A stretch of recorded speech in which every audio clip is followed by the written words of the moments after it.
আমি কাফি ভাইয়ের জন্য বিশেষ করে এসেছিলাম। সে বলেছিল যে কে কে শাড়ি পরে আসছো, এখানে চলে আসবা। প্রথমত আজকে যে প্রথম দিনে এত ভালো লাগবে। আর বিশেষ করে আমি কাফি ভাইয়ের জন্য বিশেষ করে এসেছিলাম।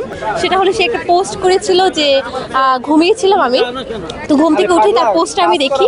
পোস্টটা দেখার পরে যে সে বলেছিল যে কে কে শাড়ি পরে আসছো, এখানে চলে আসবা। এবং ফার্স্টে সকালে একটা ভিডিও দিয়েছিল যে টিএফসির গেট থেকে সামনে, তো সামনে ঢুকে কিভাবে কি, তো এই ভাইয়ের জন্য অ্যাকচুয়ালি আমার এখানে আসা।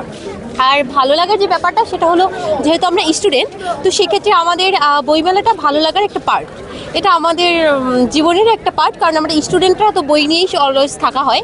সো এই তো সব মিলে ভালোই লেগেছে। হচ্ছে আমাদের কাছ থেকে যে তারপরে নিচে যে দেখি কার জন্য আমি সব আমাদেরকে দাও। কেমন ফিল হবে? একটু নার্ভাস টাইপেরই ফিল। প্রথম বৈষম্যবিহীন বাংলাদেশের ফার্স্ট বইমেলা কেমন লাগছে?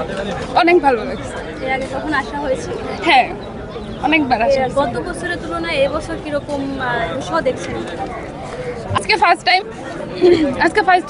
টাইম হচ্ছে ভালোই। গত বছরের তুলনায় আজকে ফার্স্ট টাইম অনেক। না, এখন তো মাত্র ঢুকলাম, কিনবো। কার বই সব থেকে বেশি ভালো লাগে?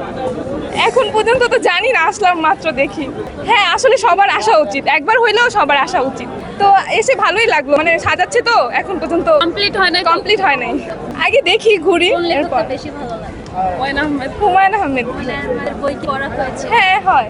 ওনার সব থেকে কোন অর্থ আপনার ভালো লাগে? এটা তো মনে নেই। উনি খুব ভালো মনের দেখা।